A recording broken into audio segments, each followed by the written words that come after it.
두 사람은 클림트와 말러는 어찌 보면 오스트리아의 후기 낭만주의의 마지막을 장식하고 마지막 19세기의 화가이자 19세기의 작곡가가 아닐까라는 느낌이 듭니다. 말러가 쇤베르크보다 말러가 쇤베르크의 작곡 스승입니다. 그런 밀접한 관계도 불구하고 말러와 쇤베르크의 음악은 완전히 판이하게 다른데 한 사람은 19세기에 속해 있고 한 사람은 20세기의 사람이라는 느낌이 듭니다. 그것은 어찌 보면 클림트와 그의 제자이자 후배였던 에곤 실레와의 관계도 비슷합니다. 두 사람 역시 굉장히 절친한 사이였는데 에곤 실레의 그림은 클림트의 그림들보다 훨씬 더 강렬하고 극적이며 현대에 더 가깝게 다가와 있습니다. 자, 아무튼 클림트의 풍경화들, 이 아트하우스에서 등장한 아트하우스에서 완성된 풍경화들은 고요하고 우아하고 아름답고 신비롭고 그리고 또 역시 그 클림트가 가지고 있던 초상화를 빙자한 장식들을 많이 그렸죠. 어떤 풍경화를 빙자한 장식 그림들이 등장합니다.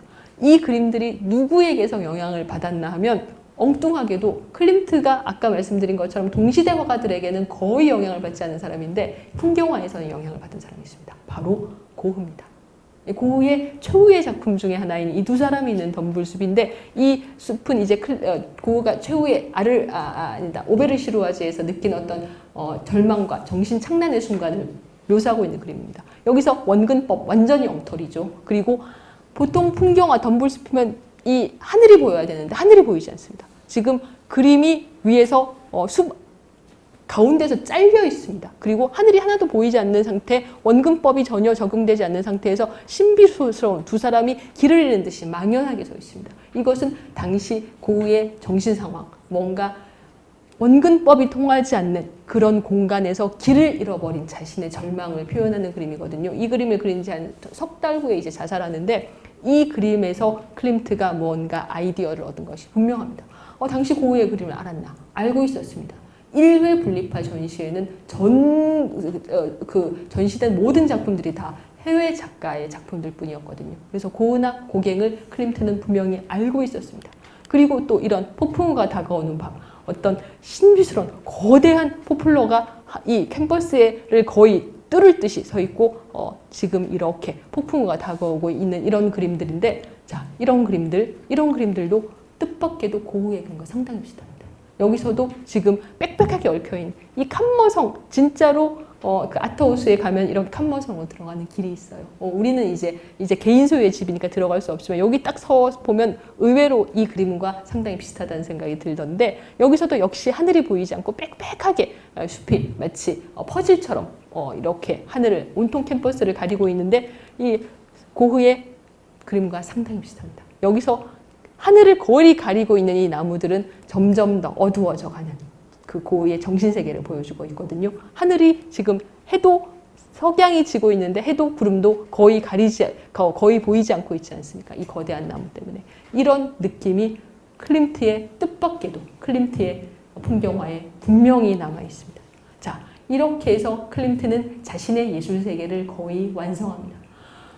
예술세계를 완성하자마자 클림트에게 바로 쇠락과 종말이 닥칩니다. 이것은 어찌 보면 클림트가 가지고 있는 하나의 운명 같은 느낌이 드는데 클림트의 어떤 영광의 절정은 바로 1회 쿤스트쇼였을 겁니다. 키스가 등장하고 그 키스를 즉시 오스트리아 정부가 사들이고 클림트의 친구이자 그 유명한 칼럼니스트였던 베리타 주커칸들이 마침내 오스트리아 정부가 클림트가 화해했다. 이 위대한 화가를 오스트리아 정부가 인정해주는 것은 때늦은 감이 있지만 그래도 굉장히 기쁜 일이다 라고 글을 쓰고 1909년이 되면 클림트의 그림이 해외로 수출되면서 이탈리아, 베네치아 비엔날레 이런 데 전시되기 시작합니다. 그러니까 더 이상 화가로서는 어찌 보면 오스트리아 화가로서는 올라갈 수 있는 최고봉까지 갔는데 바로 그 최고봉에서 클림트는 자신의 앞에 이제 내리막이 펼쳐져 있다라는 사실을 절감하게 됩니다. 그것은 클림트의 재능을 훨씬 더 뛰어넘는 강렬하고 날카롭고 위협적인 재능에 그리고 진정한 그 현대, 그 시대를 상징하는 재능들의 등장입니다. 첫 번째 쿤스트쇼에서 클림트는 동료들의 모든 반대를 물리치고 한 명의 신예 작가를 초청하게 됩니다. 그가 바로 오스카 코코슈카인데 이 코코슈카는 클림트가 대선배가 자기를 인정해줬다는 사실을 너무 감격스러워하면서 꿈꾸는 소년들이라는 자기가 직접 삽화도 그리고 그 내용도 쓴 동화집을 클림트에게 헌정하게 됩니다. 이 꿈꾸는 소년들의 내용은 무엇인가 하면 사춘기, 성에 막 눈뜬 소년의 시각으로 그 세상을 본 기묘한 뭔가 성에 대해서 어떤 그런 아직 그 날것의 성욕에 대해서 쓴 그림과 글들인데 여기서 클림트는 지나치게 다듬어지고 지나치게 고상한 자신에게는 없는 원시적인 다듬어지지 않는 재능의 무서움을 실감하게 됩니다. 이 작품은 이제 1909년 200쿤스트쇼에서 본인이 직접 만든 연극의 포스터를 코코슈카가 그린 건데 자신을 강간한 남자를 살해한 다음에 그 시체를 갈갈이 찢는 여자를 그리고 있습니다. 남자의 몸은 이미 고깃덩어리가 됐죠. 이런 것 역시 도저히 이 클림트가 흉내낼 수 없는 거칠고 강렬하고 난폭한 열정이었습니다. 나중에 코코슈카가 누구에게 막 정원하나 하면 이 말러의 아내인 알마에게 적극적으로 막 이렇게 대시해서 알마가 너무 무서워서 도망갑니다. 그때 이 코코슈카가 자신과 그 말러의 관계, 알마 말러의 관계, 자신이 현실에서 이루지 못한 그 관계를 그린 그림입니다. 코코슈카는 뜻밖에도 굉장히 오래 살았어요. 1981년에 죽었습니다. 물론 초창기에 대부분의 재능을 소진하고 그 후에는 그런 재능에 필적할 만한 그림을 남기지 못했는데 아무튼 이 코코슈카와 함께 정말로 클림트가 무서워했던 재능이 바로 1890년 클림트보다 무려 28년이나 연하인 에곤 실레의 그림들입니다. 이 에곤 실레의 작품들은 그 실레가 19살이던 2회 쿤스트쇼에 초청되었는데 실레 그림의 특징은 일단 무엇인가 하면 아버지가 매독 환자였거든요. 그런데 그 아버지가 시골 역장이었는데 아버지를 굉장히 숭배했는데 아버지가 실레가 16살 때 매독에 의한 이 광증으로 사망했습니다. 그래서 실레에게는 성 이퀄 죽음입니다. 그러니까 매독은 성병이잖아요. 그러니까 자기가 세 번째 아이로 태어났는데 그 앞에 태어난 두 명의 아이는 매독으로 다 사산됐답니다. 근데 놀랍게도 실레의 아버지는 자신의 아내에게 자기가 매독 환자라는 사실을 숨기고 있다가 세 번째 아이는 실레가 태어난 후에야 자기가 매독 환자라는 사실을 알렸답니다. 그런 아버지를 숭배했다고 하니까 이 남자도 정신 상태가 정상은 아닌 거죠. 예, 확실히 정신 상태가 정상은 아닙니다. 문제는 그가 가지고 있는 놀라운 재능입니다.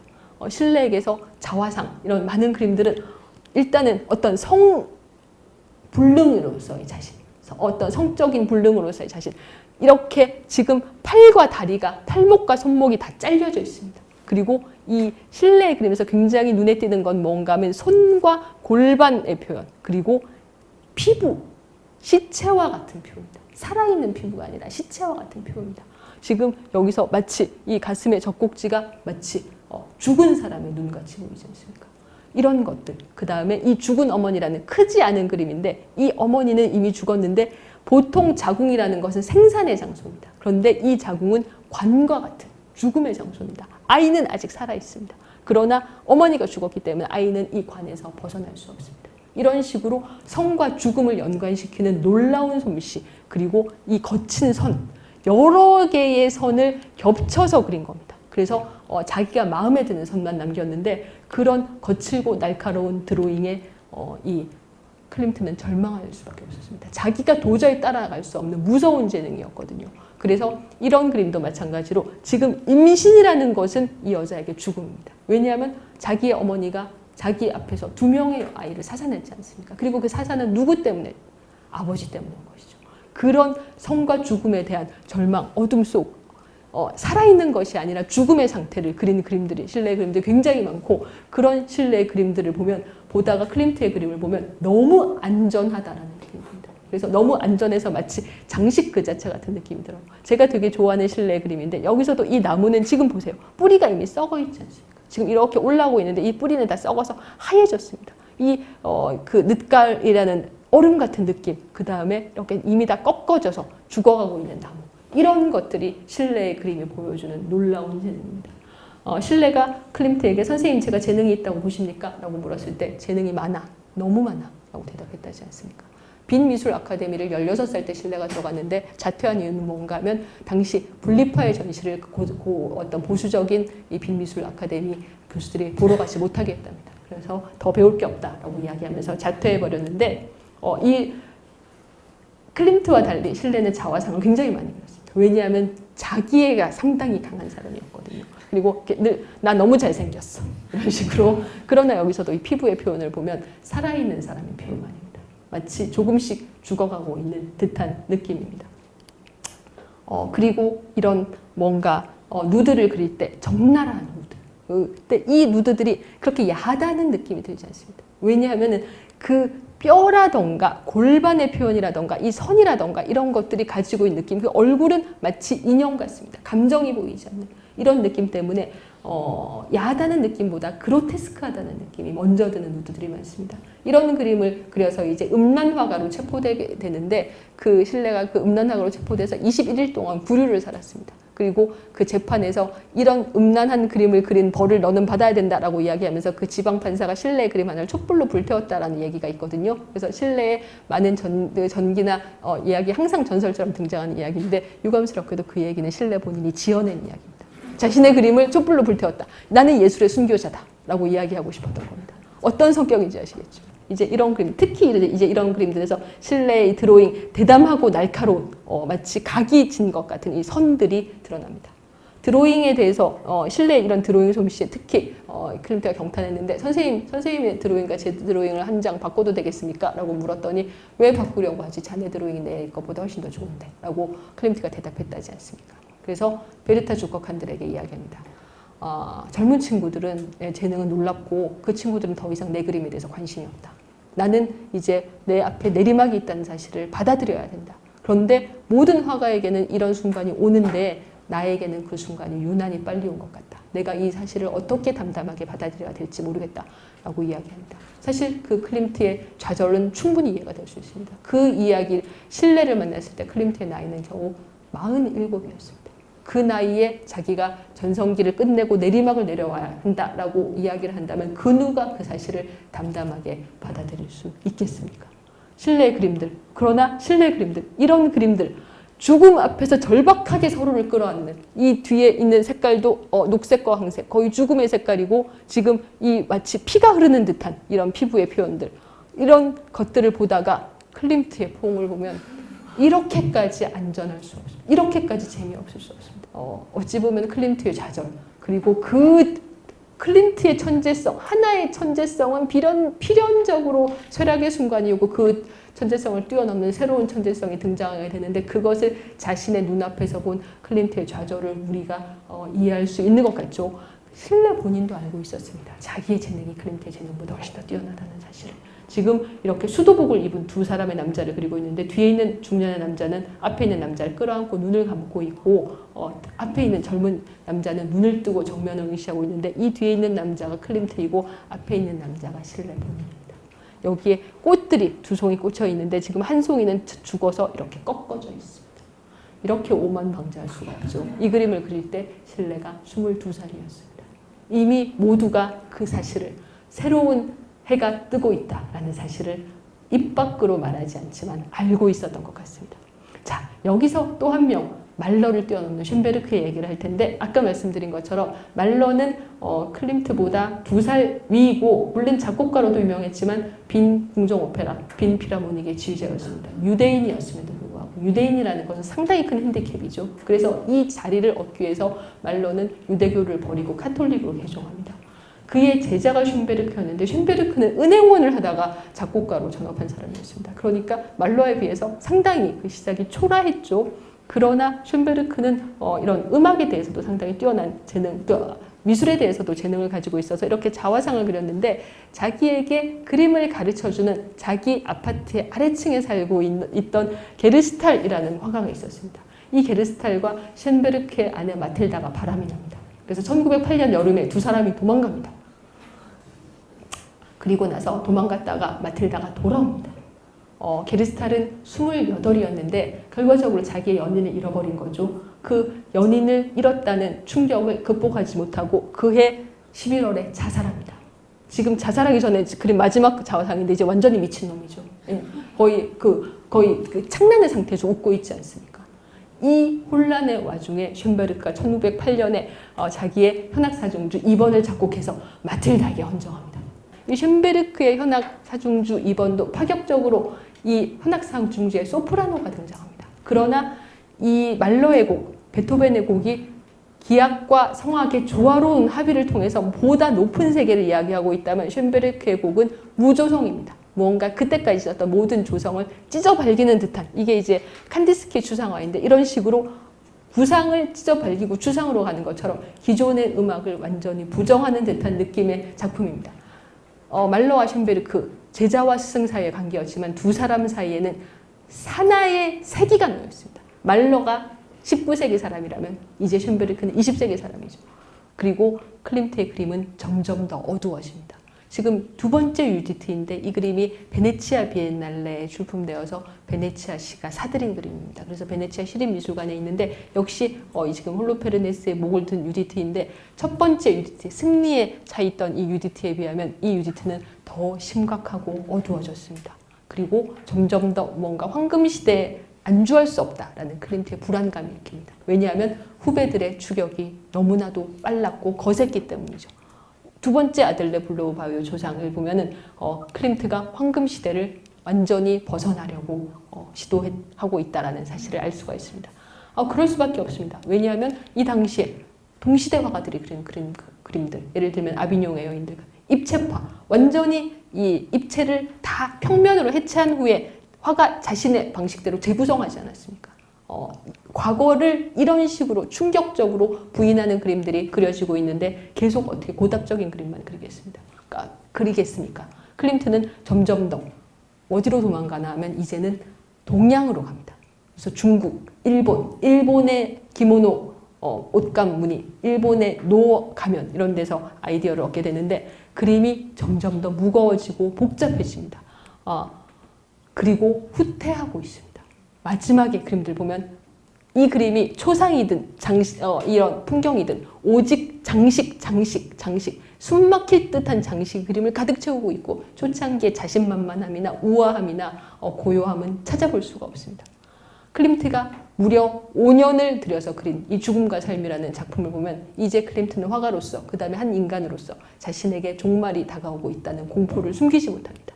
지금 오른쪽에 있는 이 인간 군상들, 화려한 색깔로 칠해진 인간 군상들은 젊은 여자도 있고 노인도 있고 아기도 있고 젊은 남자도 있고 다양합니다. 이들은 모두 삶의 고통이나 기쁨이나 슬픔이나 환희 이런 감정들에 차서 지금 검은 배경에서 해골 모양의 얼굴을 한 죽음이 살금살금 다가오고 있다는 사실을 눈치채지 못합니다.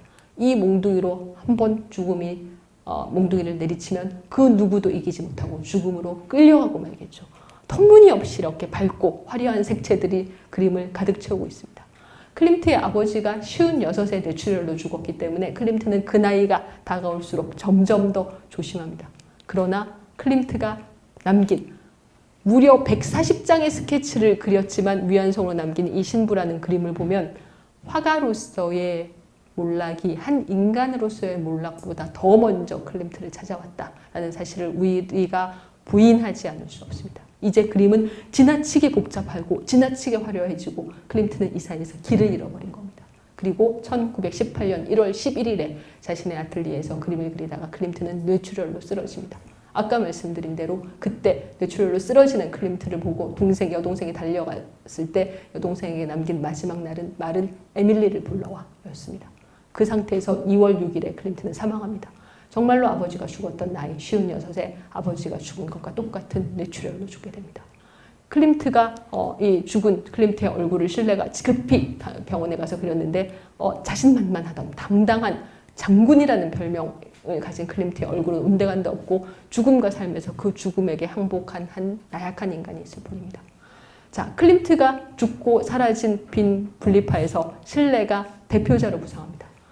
이 상황에서 실레는 뭘 택하나 하면 타협을 택합니다. 실레가 28살에 죽었거든요. 정말로 아까운 죽음이지만 사실 화가로서는 그릴 거 다 그리고 죽었다고 생각합니다. 왜냐하면 이 후반기에 이런 풍경화를 보면 되게 그림 어떤가요? 초창기의 누드에 비하면 초창기의 누드 사시겠습니까? 이거 사시겠습니까? 물론 살 돈 없죠. 그러나 두 장 중에 한 장 사신다면 뭐 사시겠어요? 다 이거 사실 거 아니에요.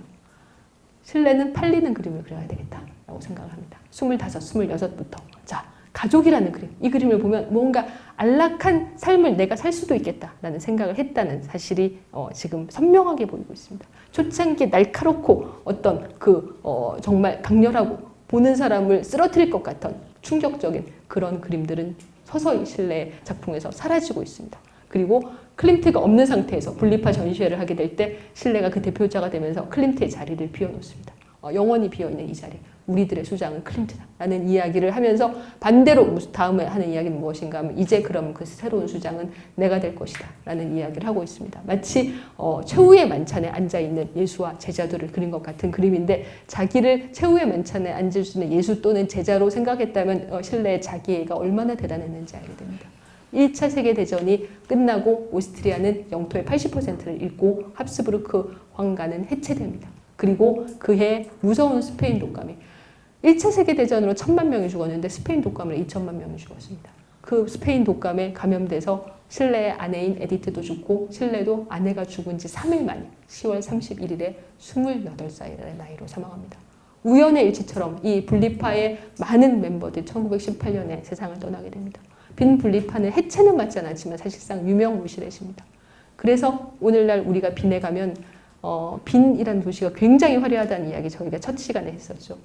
그 화려함은 500년 제국의 유산입니다. 이제 그 제국은 사라지고 클림트와 실레, 빈 분리파도 모두 사라지고 지금까지 저희가 본 클림트와 실레의 그림들만이 남아서 그리고 링슈트라스의 화려한 건물들이 남아서 한때는 그 영화로웠던 제국의 과거를 영원히 추억하고 있는 겁니다.